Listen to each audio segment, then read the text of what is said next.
Apakah Anda pernah mengalami yang namanya sulit mencari orang untuk menempati posisi di perusahaan Anda?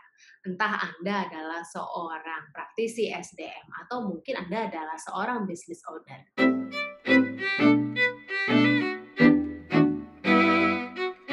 Kalau Anda pernah mengalami atau sedang mengalami hal ini, berarti Anda bukan satu-satunya orang yang mengalami masalah yang sama. Beberapa klien saya di waktu 2 minggu terakhir ini mengalami hal yang sama, yang serupa. Nggak hanya mereka klien saya yang adalah notabene pebisnis owner, tapi juga praktisi SDM. Sudah puluhan kali menginterview, sudah mengirimkan untuk mengikuti psikotes, tapi ternyata belum ada yang cocok. Nah, kebanyakan karena alasannya adalah profilnya kurang pas sama si atasannya atau sama si superiornya atau juga nggak cocok nih sama saya sebagai pemilik bisnis. Nah, sekarang pertanyaannya kalau udah seperti itu ada beberapa hal yang harus diperhatikan. Yang pertama, bahwa ketika saya melakukan proses rekrutmen sesungguhnya ada biaya yang besar yang saya harus keluarkan. Pertama, biaya psikotes, tentu saja itu udah mudah sekali dihitung.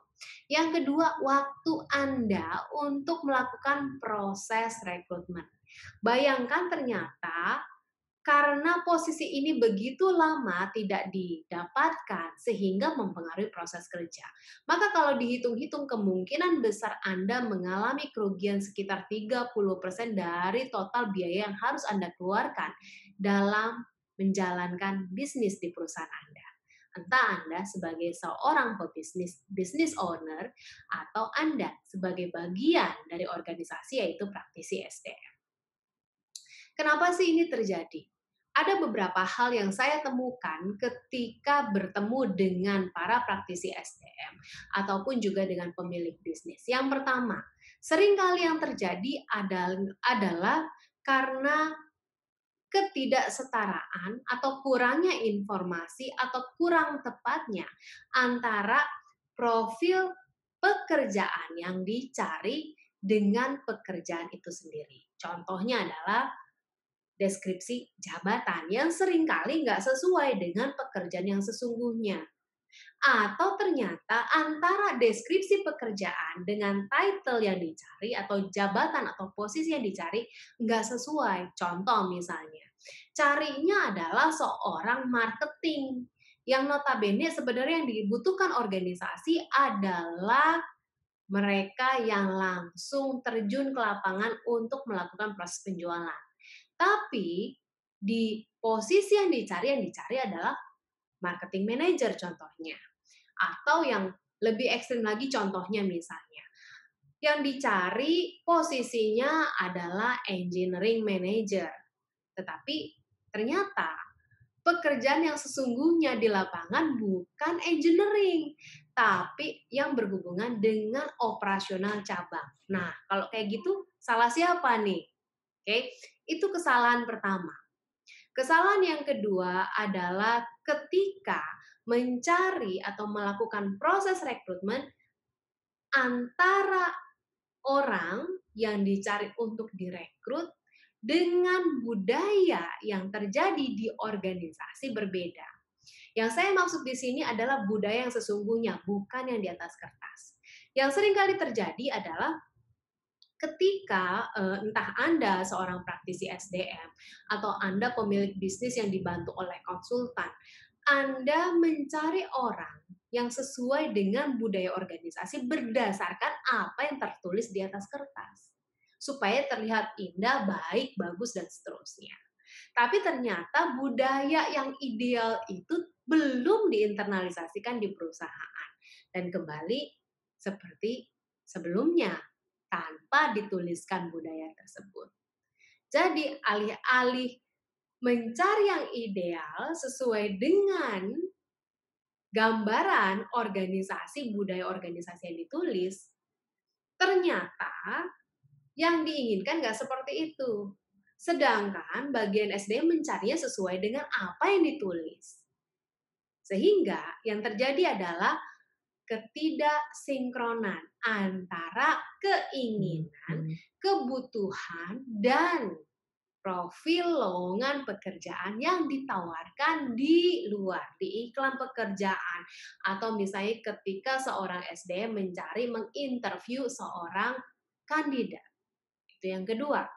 Lalu yang ketiga, ini yang paling fatal adalah alih-alih ngomongin soal skill, ngomongin soal kompetensi, ngomongin soal attitude, ternyata yang paling signifikan menentukan seseorang itu diterima atau enggak di kebanyakan perusahaan, saya tidak berbicara di semua perusahaan, tapi di kebanyakan perusahaan adalah chemistry dengan si superiornya atau dengan atasan langsungnya. Kalau ternyata nih chemistry-nya nggak cocok atau misalnya ada satu belief system yang nggak sesuai.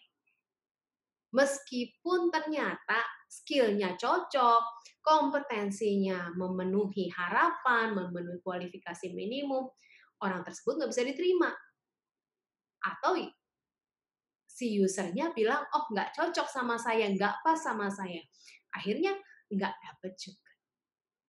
Maka ini yang menjadi evaluasi buat kita bersama. Pertanyaannya, kalau saya saat ini mau mencari posisi tertentu untuk di perusahaan saya atau untuk menempati jabatan tertentu untuk si superior X atau atasan X, ada beberapa hal yang perlu dilakukan.